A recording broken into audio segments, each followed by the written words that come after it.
Hey everyone, it's Dawn here, and doing something different today. Today I'm going to be working on my bike. It's my 99 Yamaha R1 over there, and it has been sitting for maybe 12 years or so. So a lot of work needs to be done to get them up and running, but got to get started on it. So today that's what we're going to do, and I'll record this and see if there's anything interesting that I can put up for you guys. All right, one sec. All right, so first off, this is my 99 R1. Has the Smooth Curves Racing. That was my race team name, race team of one, just me. I didn't race the R1, raced 600s, but this was one of my street bikes, and I want to get them up and running. So I need a new battery. I got to rebuild the carbs, do all the fluids. I don't know, maybe needs something with the shock over here. Maybe need to rebuild the forks, but that can be later on. We'll check it out. Tires, need new tires because these tires are just my race takeoffs. So you see, go all the way to the edge. I'll show you the fronts too.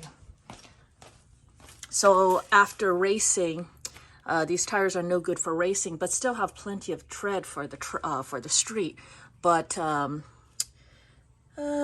these are old. I don't know. I think they're probably still good for a little bit. But yeah, new tires. But right now I took off the tail section because I have it over here. It is really cracked, and I think the front piece, the head around the headlight, is really cracked as well. But I'll try repairing on the tail light, the tail section, the tail fairing first. And if this works, then I can repair more. See, it goes almost all the way down. It's pretty bad. This one's missing the tab. I do have a portion of the tab here, but not the entire tab. So it's going to be interesting.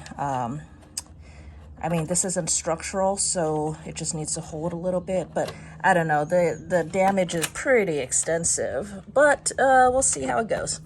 See if we can salvage my tail section. What I have ready is some plastic welding things, and all right, let's see what we can do.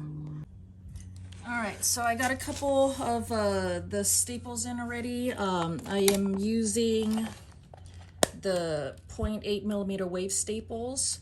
That looks like this.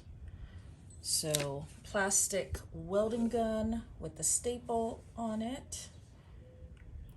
And you can see here I have two in. And what that looks like on the other side is that. This one I went a little bit too deep, so you can see it on the outside, but I should be able to smooth that out again. But it's holding and it's strong, so I will show the process. And once again, remember, I am not a professional. In fact, I've never done this before. I do not know what I am doing. I am just fudging it. I am just making stuff up as I go. Oh, you can't see anything. Let's see. I put my foot over here. All right, so I am lining up the crack, holding it still, and then I'm gonna put a really hot. Oh, my staple fell out of my staple gun. Ay, ay, ay. All right, let's put this thingy back on. Go. All right, don't fall out again. I need more hands. That's what I need. Always needs more hands. Right now, my foot is acting as my third hand. Nope, I don't like this. It's not. There we go. All right, now we're ready. Can you guys see?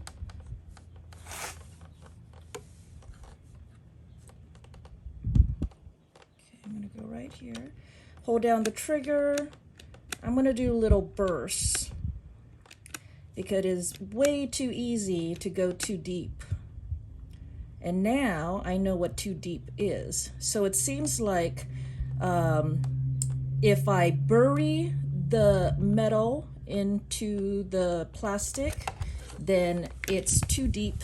It'll show up on the other side. Wait. No, it didn't show up. Good. Okay, so we cannot bury it. So this time, so here. Oh, where am I? Where am I? All right. So the first one didn't, it showed up a little bit on the other side. This one showed up a lot on the other side, and this one did not show up at all on the other side. So we're gonna do it like this from now on. Let me get another staple in. Now that you've seen it once up close, I don't think I need to be that zoomed in anymore. I'm lightly placing this in so that it's not too hard to pull it out again. Go in the hole. Why you not go in the hole? So the copper prongs are not supposed to get hot, and you're just doing light little thingies. Okay, pull the trigger. Every time the light goes on, the trigger's being pulled. I'm doing little bursts so that I don't melt the plastic too much, because it seems like if I melt the plastic too much, it shows up on the other side. All right, looks like I can fit another one in. Now, if I'm using, I have a feeling that I'm using way too many staples.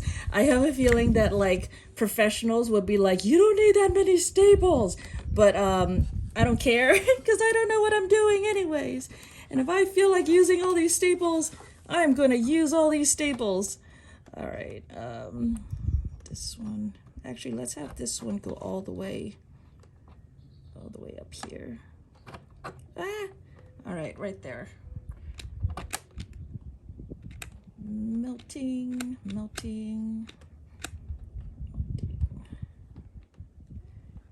And so you melt a little bit, then you stop pulling the trigger, you let it cool, and then you pull out. And it'll slip right out. Oh my goodness. You guys, that's strong. And the only one that showed up was that second one. Well, okay, so the first one was down here. You can see a little bit of distortion. The second one was the one where I buried it, and you can see more distortion, but all these other ones, once I figured out that you shouldn't bury it, look at that. You can't see any distortion on the outside. Pretty cool, huh? And it's pretty strong. So now you have these what do you call? I have no idea what these things, but you got the little arms sticking out. Hold on. I'm trying to pull out one single staple so I can show you. So now you got all of these little prongs sticking out, right? So I got to cut off those prongs. So that is where these come in handy. Now these are the ones that came with this kit, and they suck. It's not that flush. If there was another one that was sharper and flusher, oh my gosh, I think I just pulled out that staple. It's okay. This thing just sucks. Why are you not even cutting now? I think I dulled it just from cutting the 4 that I cut earlier.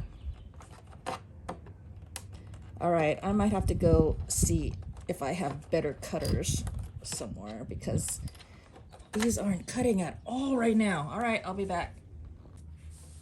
All right, so I got this whole side done, and I got the other side done. It is actually very strong. I'm very happy with that. From the other side, you see the cracks still, but I mean, you're going to see that until we do a filler and paint and all that. But it's smooth and it's strong and it's holding. So now I want to put this tab on. I don't have too high hopes on repairing this tab, but I'm still going to give it a shot. Because I don't know, I never think things are going to work all that well, and then I give it a shot and I'm always surprised that it actually works. So There is no harm in trying. This time, I'm not going to use the S-Wave. Whoa, the cable's caught in my... I'm going to use this flatter one. It's a flatter wave because the S-Wave is just too... All right, let's see where can I put this so that you guys might be able to see. No, you guys aren't going to be able to see. Let's see. You guys might just have to miss out on this. All right, I'm just gonna do this. Hopefully I don't burn myself.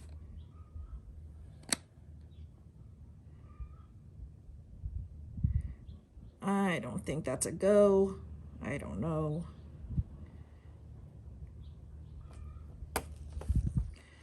Well, it's at least holding a little bit. And this at least will make it so that I can build this up somehow. So yeah, I'm definitely gonna build it up. So, all right, so now I am going to melt some plastic and build all of this up. Now that I've established like a skeleton for it. Skeleton. All right, so I got this tab on. I need to build this up some more. I'm just building, when I'm saying that I'm building it up, I'm just building it up with plastic, melted plastic. I don't have that piece, so I'm just building it up with other plastic, which is the same as I did for the, when I was welding the foam. So I just melt plastic and slap it on there. I used a Dremel to, where's my Dremel? There it is. Use a Dremel to cut down all of the little pins so that they're flush and not sharp. And then I was building it up with some more plastic around here. And I still have some more little cracks that I'm building up.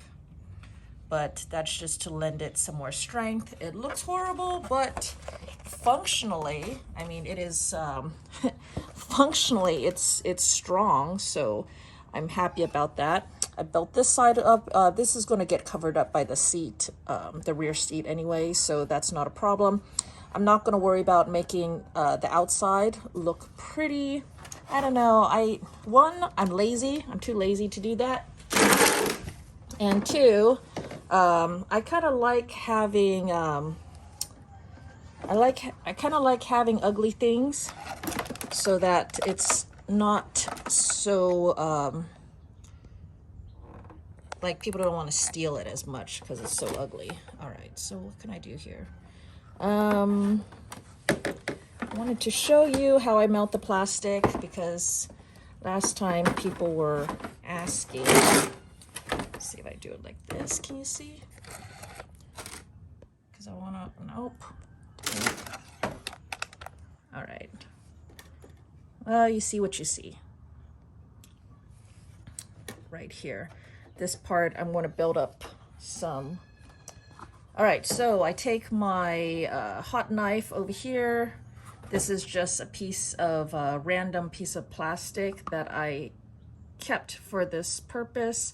I cut it off for another project, and I'm literally just melting plastic and then using it like a spackle, and then I'm gonna spackle it on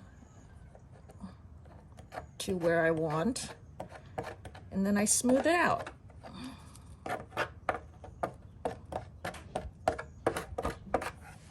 So, let me get this stinky away from me. So see? Spackled on plastic. And then the plastic I can always Dremel it, I can cut it back down and stuff like that. So anyways, this project is done. I am going to just spackle on some more plastic, melt some more plastic, but functionally it is good. And I'm quite happy with it, and I will continue to repair the rest of my plastics this way. It's been a success in my book. So there you go. Thanks for joining me today, and I'll talk to you guys later. Bye.